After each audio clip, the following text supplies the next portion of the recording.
Welcome back to The Deep Dive. Today we've got a pretty monumental stack of sources, really. It's all based on a comprehensive course book for aspiring content creators. Yeah, a blueprint. Exactly. And our job is to pull out the absolute core insights you need to get, instantly well-informed on what it takes to build a lasting digital empire. And our mission today is, I think, to cut through all the noise. To get past what streaming looks like on the surface and really dissect the strategic plan for what it is. Which is a business. A professional business, absolutely. We're diving deep into the things that take a channel from, a hobby that a few friends watch to a sustainable career. Things like finding a razor-sharp niche, crafting that visual identity that people recognize instantly. Then mastering that incredibly demanding on-camera presence, plus, the external growth strategies that really leverage every corner of the internet. Okay, so before we jump in, let's unpack this with a little bit of context, because the first thing the sources establish is just the sheer scale of the playing field here. Right. This isn't some small corner of the internet anymore. The live streaming world has just exploded. It's a multi-billion-dollar industry. And that fact alone tells you why strategy is so critical. It has to be. Exactly. I mean, you look at the landscape for 2024, 2025, and the numbers really explain the pressure to specialize, to find your lane. So what are we talking about numbers-wise? Well, Twitch is still the dominant force. It's pulling in over 240 million unique visitors every single month globally. Wow. And just in the United States, they're maintaining something around 35 million daily active users. That is a gigantic and very hungry audience. And their grip on the actual viewing hours is still immense, right? Oh, it's huge. In 2024, viewers watched, about 20.8 billion hours on Twitch? 20 billion. Billion, with a B. And you compare that to its biggest competitor, YouTube Gaming, which, is still massive at 15.2 billion hours. So Twitch really has that live audience locked down. They do. But that also means that huge concentration of attention creates, incredibly intense competition. And that competition is only getting bigger because the money is following the eyeballs. That's the engine. The global creator economy is projected almost double. It's rising from about $250 billion in 2024 to an anticipated $500 billion by 2027. $500 billion. It's staggering.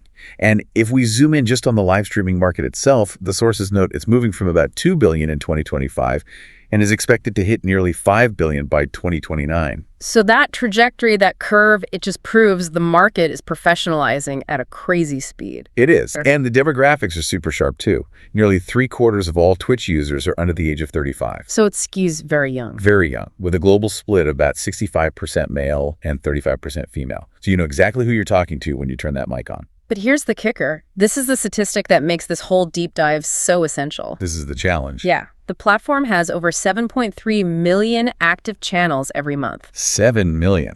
And over 1 million of those streamers are actually earning money. But, and this is the big but, only a tiny, tiny fraction of that group manages to build a truly sustainable career. So what's the difference? What separates those millions of channels from the elite few who actually thrive? That is the big question. And the research is it's definitive on this. It's strategic brand building. It's not about luck. Not at all. It's not about what game you pick. It's definitely not about having the fanciest mic. It's about a professional, calculated strategy designed to stand out in a crowd of 7.3 million other people. And that's what we need to master. So let's start right there with that essential foundation. Mm-hmm. All right, so we're diving into the strategic core now. This foundational stuff, your niche, your identity. This is the single most crucial step, and the sources are so clear about this. How do they say? That it must be done before you buy a single piece of professional gear, before you spend 1 second thinking about logos or colors. You need positioning. Yeah. Because in a marketplace, that big differentiation is it's survival. It is. If you don't instantly give a viewer a clear reason to stop scrolling, to click on you, and then to come back, you fail the very first test. And the sources use this killer comparison here. Imagine you're just scrolling through a directory. You see a channel, and the description is just, "Hi, I stream games." Oh, that's the sound of 1,000 other streamers just vanishing into the algorithm. Right. But then you compare that to something like, "I do challenge runs of Souls-like games while teaching game design principles." Okay, now that is magnetic. Totally different. First, just to clarify for everyone, Souls-like refers to those games known for being incredibly difficult, right? Punishing combat, deep lore, like Dark Souls or Elden Ring. Exactly. So by naming that specific genre and then linking it to a specific skill-teaching game design, you are appealing directly to a very specific, very engaged audience. And the course book's principle on this is just absolute. Specialists grow faster than generalists. Period. But how do you find that? How do you find that magic specialty without just, copying whatever's trending this week? Well, the research gives us what it calls the niche formula, and it sits at the precise intersection of 4 essential elements. Okay, so you're looking for the sweet spot where? What are they? It's passion, skill, demand, and gap. They all have to overlap. If you miss one of those, your whole brand foundation is, shaky? Completely. Let's start with passion because it might sound a little cliche. It does a bit. But the source material is really clear on why it's so essential for streamers. Streaming is a marathon. It is not a sprint. Right. If you are clocking 20, 30, 40 hours a week on content you don't genuinely love, burnout isn't a risk. It's an inevitability. And viewers can feel that. Authentic enthusiasm is contagious, but forced enthusiasm. Okay. It's just exhausting for everyone. For you and for them. Okay, so number 2 is skill. And this is not just about being the #1 player in the world at a game. Right. It's your unique value proposition. It could be that you have this deep knowledge of game lore, or you have exceptional comedic timing. Or a talent for just managing a community, or maybe you're great at creative problem solving during really hard challenges. Whatever it is, you need to deliver some kind of tangible value beyond just existing on screen. Then we hit demand. And this is where the creative ideal meets cold, hard market reality. You have to actually research view counts and audience trends. You do. Yeah. You can be passionate and skilled at knitting baskets underwater, but if no one is searching for that content, your growth is going to be glacial. And the source material points to the just chatting category on Twitch. The fact that it became the leading category in 2024 is proof. It's perfect proof. The demand for raw human connection, for conversation and personality, it often outstrips the demand for just pure, optimized gameplay. And finally, the last element is the gap. This is the accelerator. This is the growth hack, really. You have to critically assess the market and ask, what voice, what type of content, or what community perspective is currently underrepresented? So if you can fill an existing gap, maybe you're a fantastic strategy game player, but you only stream between 2 a.m. and 5 a.m., targeting night owls. Right. You face less competition and you can build an audience so much faster. That formula, though, it creates an immediate tension, doesn't it? I mean, what if you have high passion and high skill, but there's zero demand? Then you've got a fantastic hobby. You don't have a sustainable brand. And conversely, what if you see huge demand and a massive gap, but you don't have the skill or worse, the passion for it? You're just setting yourself up for a career path that's going to lead to misery and eventually a total professional breakdown. The niche is all about balancing those 4 forces. To help frame this, the course book breaks it down even further. It lists 5 types of niches that streamers typically build. We could look at the pros and cons of each. Let's do it. First up is the classic, game-specific niches. This is where you become the definitive source for one title, say Escape from Tarkov or Rocket League. The pro there is obvious. You get deep expertise, you attract the game's core fan base. But the con is the risk. It's incredibly high risk. What if the developer releases a bad update? Or the game just dies? Or the player base moves on? Your entire brand is completely dependent on factors you can't control. Exactly. Okay, so second is genre-based niches. This gives you a lot more flexibility. You focus on all horror games or all retro titles or all simulation games. That feels safer for the long term. You maintain a clear position without being, chained to the lifespan of a single piece of software. The third is the skill-based niche. Here, your brand is the talent itself, which is highly transferable. So this is things like speedruns or detailed game tutorials or competitive coaching. Right. You can transition from StarCraft to League of Legends to Hearthstone. Your value is the instructional quality, not the game you're playing that day. I find the 4th type really fascinating.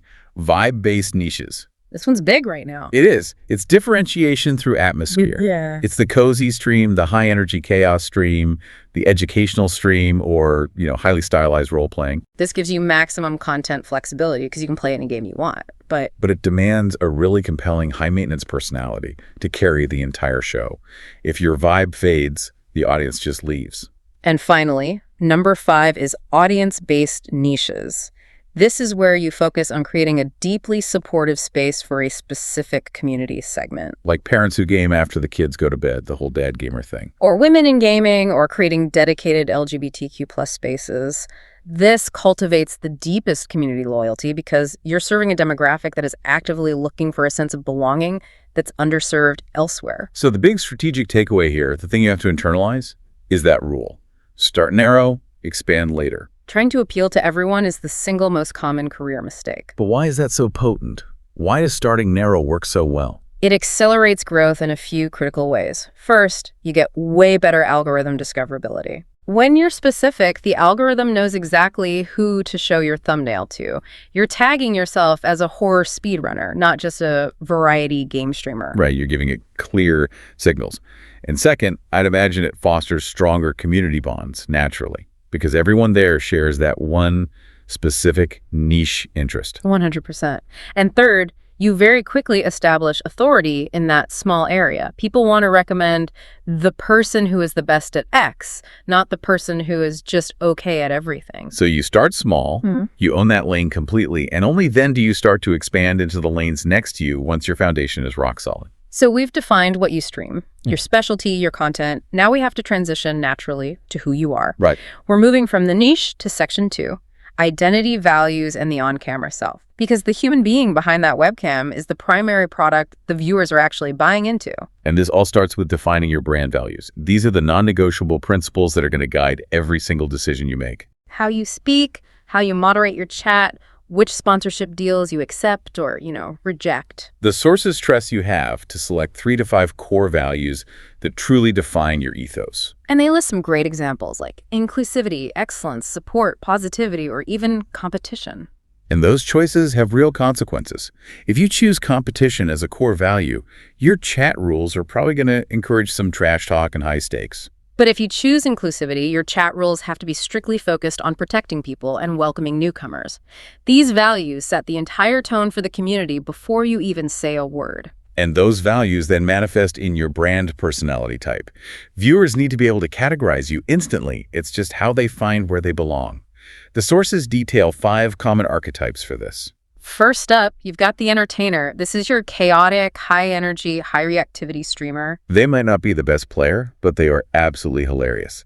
Viewers come purely for the laughs and those unpredictable moments. Then there is the teacher. This person is educational, patient, helpful. Their audience is looking for functional improvement, whether that's in-game mechanics, stock trading, or even cooking. Their value is the instruction, not necessarily the comedy. The competitor is next. This one is driven, intense, and highly skilled. They attract viewers who live for that high-stakes execution, for leaderboards, and for celebrating mastery. Everything is focused on the win. Always. Then you have the friend.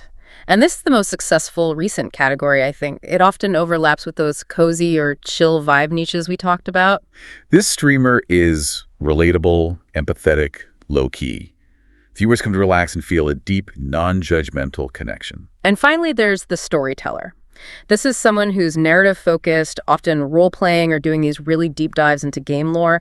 Their audience comes to be immersed in a constructed journey or a universe. And defining this identity, it lets you formalize your mission. The course book gives you this incredibly useful tool for it, the brand statement template. It's structured for just immediate clarity. I help audience feel emotion benefit by providing content type in a style way. If you can fill in those brackets, you have a complete pitch. For example, I help anxious gamers relax by providing cozy gameplay in a calm, friendly way. That tells me everything. It tells me who you are, what you do, and what my emotional takeaway is going to be. Exactly. And this brings us to what the source calls the key insight, which is really a warning against self-sabotage. Which is? Do not fake a personality. That sounds obvious, but why is it so catastrophic specifically in streaming? Because you are live for hundreds, potentially thousands of hours. You might be able to maintain an act for a 2-hour show, but over time, that fake persona, it's just going to crumble under the sheer volume of content. Right. The brand is a promise. Yeah. And if you promise to be a chaotic entertainer when you're naturally a chill friend, that inconsistency just destroys trust. Viewers feel manipulated. So the brand is an amplification of who you already are, not an invention of someone new. And that concept transitions perfectly into the practical application of your personality, which is Module 4, Mastering On-Camera Presence. This is where the work gets really tactical. The sources introduce this powerful concept called the energy drain. Okay, what's that? They explain that streaming requires significantly more energy than a normal conversation. The camera lens and the distance to the viewer create what they call a 10 to 20% energy drain. So what feels like normal conversational energy to you, Yeah. on screen it reads as flat or dull or even kind of depressed. Exactly.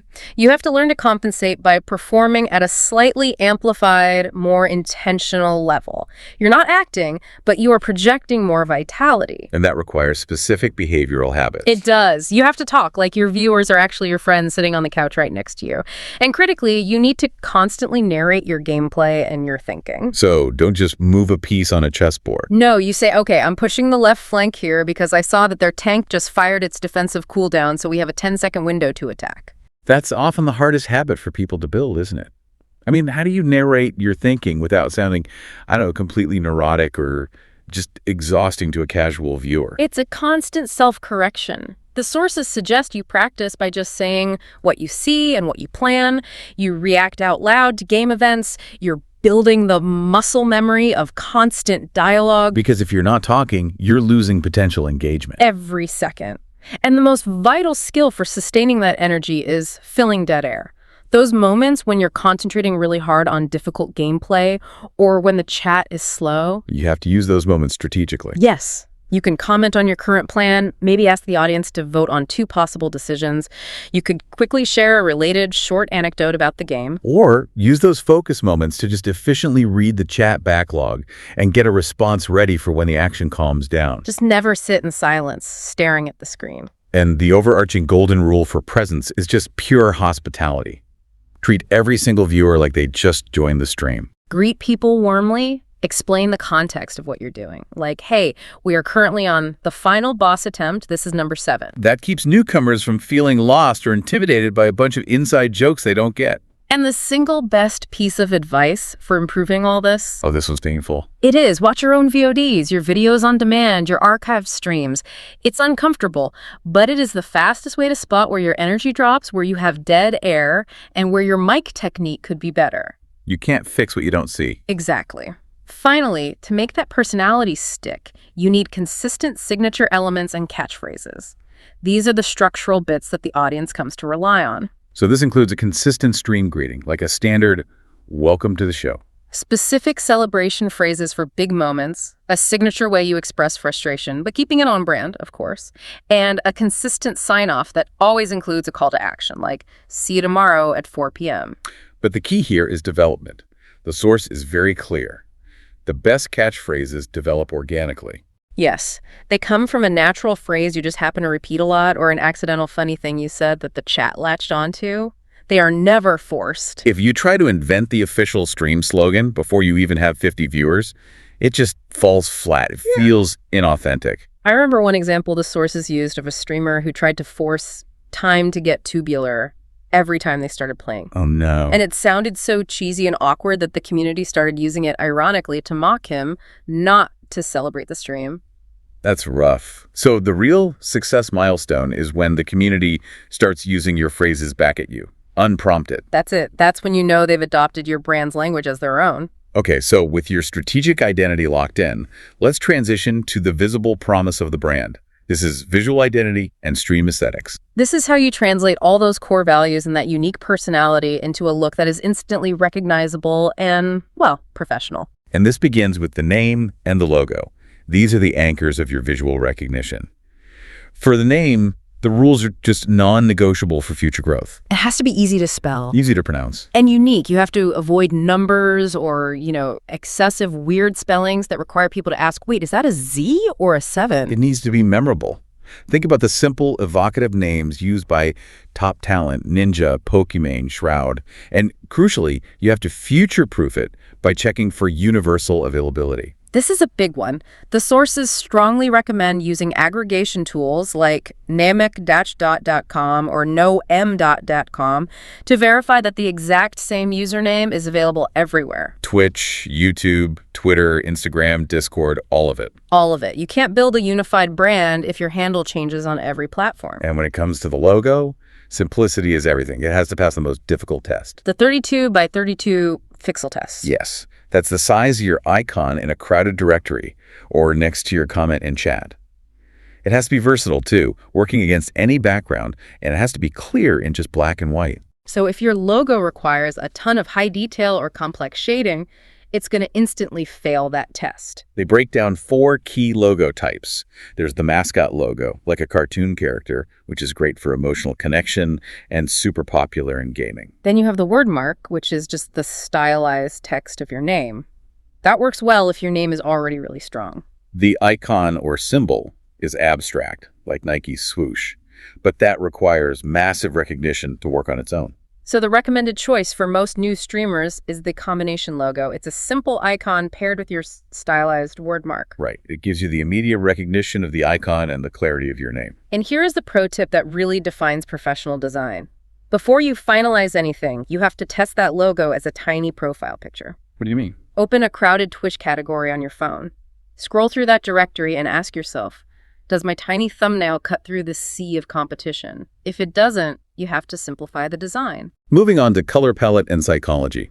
This is critical because color instantly communicates mood and character, often subconsciously.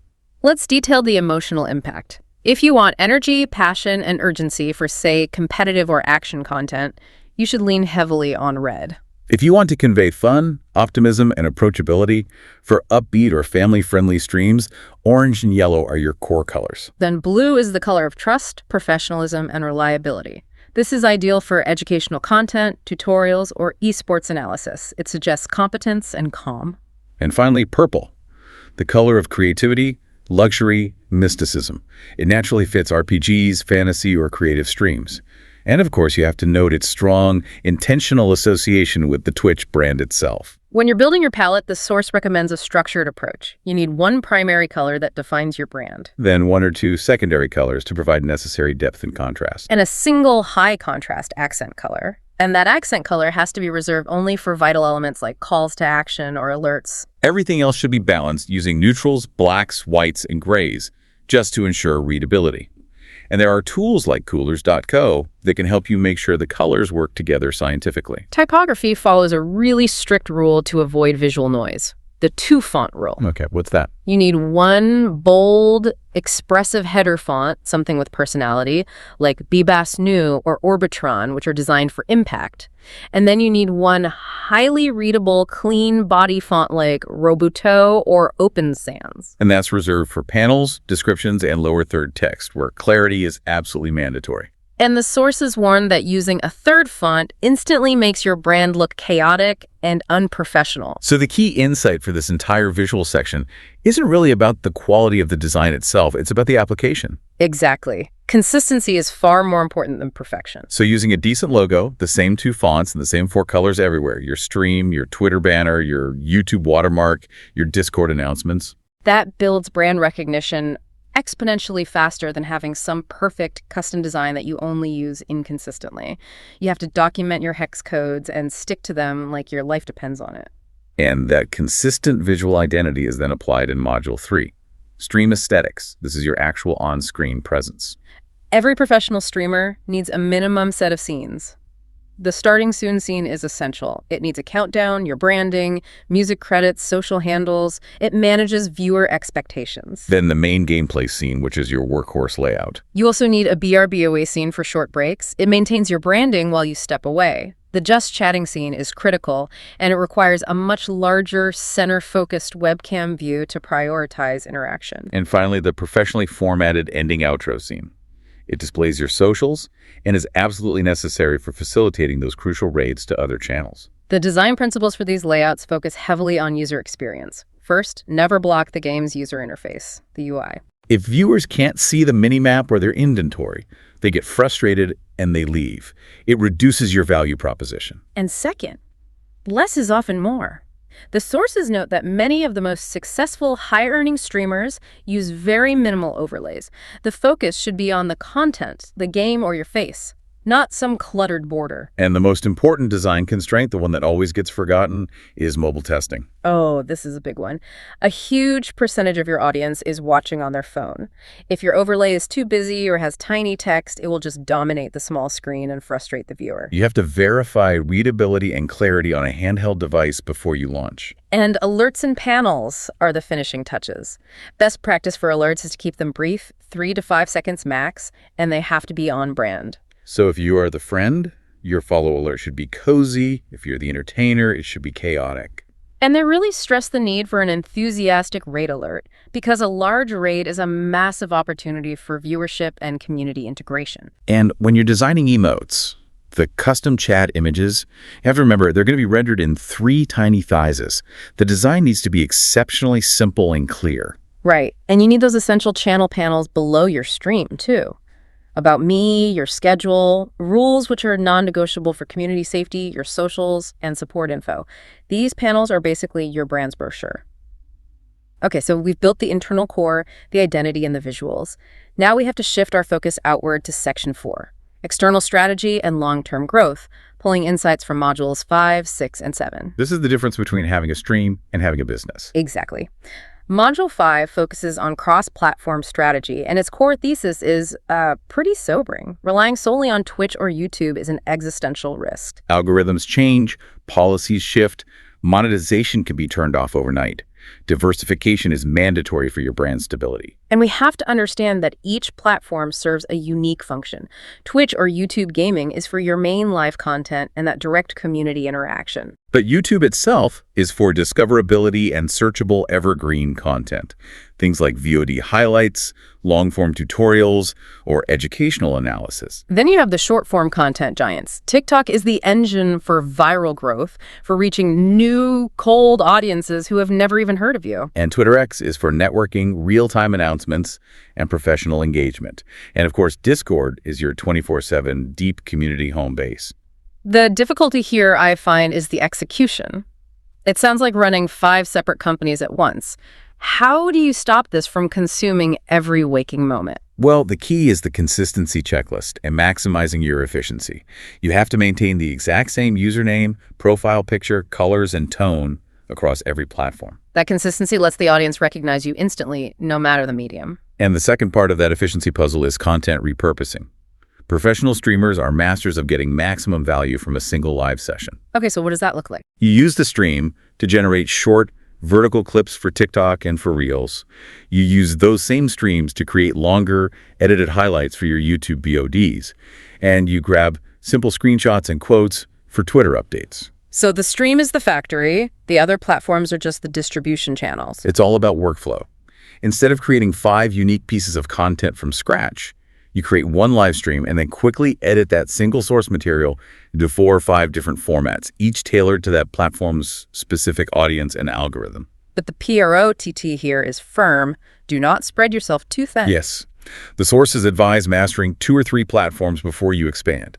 It is so much better to have a deep, high-quality presence on Twitch, YouTube, and Discord than a wide, shallow, inconsistent presence across 6 different sites. Sustainable quality always beats burnout-inducing volume. Moving to Module 6, we focus intensely on community building.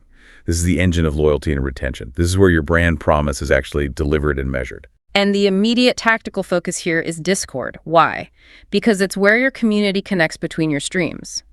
With over 150 million monthly active users, it reduces your dependence on Twitch chat and gives fans a place to truly belong. And the course suggests starting a server relatively early, ideally once you hit, 100 to 500 followers, before the community gets too large to manage organically. For the server setup, it should be minimalist to start. You just need 5 to 7 essential active channels, hashtag rules, hashtag announcements, hashtag clips, highlights, hashtag general chat. Because too many channels early on just leads to dead silence, which is devastating for community morale. It is. And you need bots for structure like MEE6 for basic moderation and leveling, and StreamCord for reliable go-live notifications. But the absolute key to a successful Discord is the host's activity. It has to be you. If the creator is never there, the community feels like an unpaid second job run by the moderators. You have to be present, engaging with non-stream topics, and letting them know you value their presence even when the camera is off. And beyond the platform mechanics, retention is the ultimate goal. That relies on stream engagement strategies, asking questions, using viewer names, acknowledging every message. But structurally, it relies on consistency. Consistent schedules, consistent calls to action, and previewing the next stream to build anticipation. But maybe the most powerful strategy of all is remembering the regulars.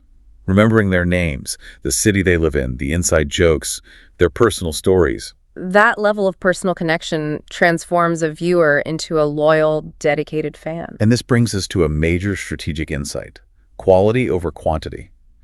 The source material argues that 10 loyal, engaged regulars are exponentially more valuable than the 1,000 one-time lurkers. And why is that?